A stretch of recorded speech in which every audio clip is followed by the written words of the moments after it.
ভাদ্র মাসের কৃষ্ণপক্ষের অষ্টমী তিথিতে জন্মগ্রহণ করেছিলেন বিষ্ণুর অন্যতম অবতার শ্রীকৃষ্ণ।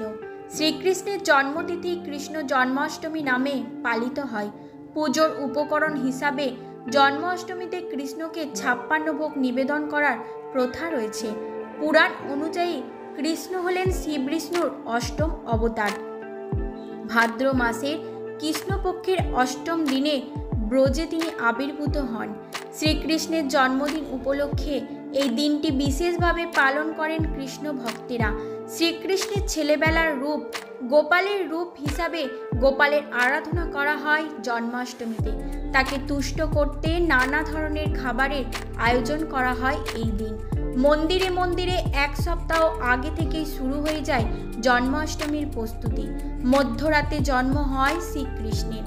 গোপালের মূর্তিকে নতুন বস্ত্র পরিয়ে মাখন মিছরি সহযোগে 56 ভোগ নিবেদন করার প্রথা রয়েছে। এই 56 ভোগ হলো 56 রকমের পদ।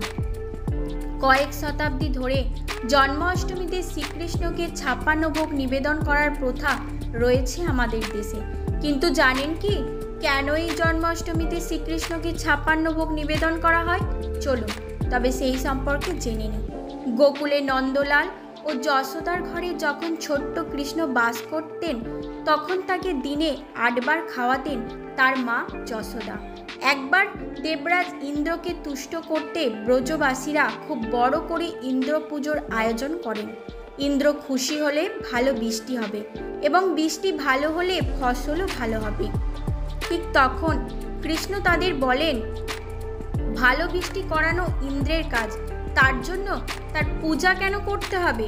বরং পুজো করতে হলে এই গোবর্ধন পর্বতের পুজো করা উচিত, কারণ এই পর্বত ফলমূল শাকসবজি দিয়ে আমাদের বাঁচিয়ে রেখেছে।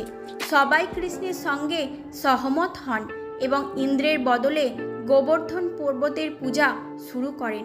এতে অত্যন্ত ক্ষিপ্ত হয়ে দেবরাজ ইন্দ্র ব্রজে বিপুল বৃষ্টিপাত শুরু করেন। সেই প্রবল বৃষ্টির তোড়ে সব কিছু প্রায় ভেসে যায়।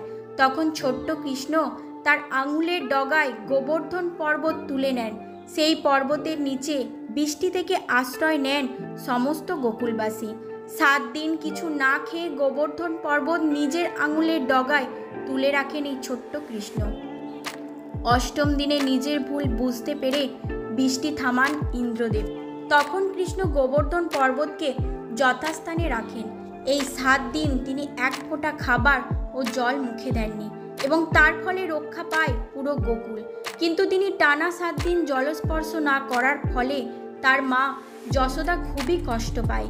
তাই দিনে 8 বার করে খাদ্য গ্রহণ ধরে 7 দিনের হিসাবে তার জন্য 56 রকমের পদ তৈরি করেন গোকুলবাসী এবং তার মা যশোদা।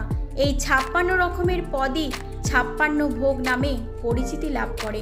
এই 56 ভোগে থাকে 20 ধরনের মিষ্টি, 16 রকমের নোনতা খাবার এবং 20 রকমের শুকনো ফল। সাধারণত 56 ভোগে ঘোল, ক্ষীর, বাদাম, দুধ, টিক্কি, কাজু, আমন্ড, পেস্তা, রসগোল্লা, জিলিপি, লাড্ডু, রাবড়ি, মালপোয়া, মাঠরি, মোহনভোগ, চাটনি, মুগ ডালের পুডিং, পিঠে, খিচুড়ি, বেগুনের তরকারি ইত্যাদি ইত্যাদি দেওয়া হয়। এছাড়া সবজির পুর দেওয়া কচুরি, সবুজ তরকারি, দই, ভাত, ডাল, পাঁপড় এই সমস্ত কিছুও দেওয়া হয়ে থাকে। জন্মাষ্টমীতে কৃষ্ণকে 56 ভোগ অর্পণ করে তার প্রসাদ গ্রহণ করা অত্যন্ত শুভ বলে মনে করা হয়। বর্ষাকালে যে সমস্ত শাকসবজি খাওয়া অনুচিত তাও কৃষ্ণের ভোগে অন্তর্ভুক্ত করেন অনেকে। শ্রীমদ্ ভাগবত অনুযায়ী কৃষ্ণকে প্রসন্ন করার জন্য 56টি ব্যঞ্জনের ভোগ অর্পণ করা হয়। এই 56 ভোগ 6টি রসের সাহায্যে এবং 6 ধরনের স্বাদ দেয়। 56 ভোগে কৃষ্ণ অত্যন্ত প্রসন্ন হন ও ভক্তদের সমস্ত মনস্কামনা পূর্ণ করেন।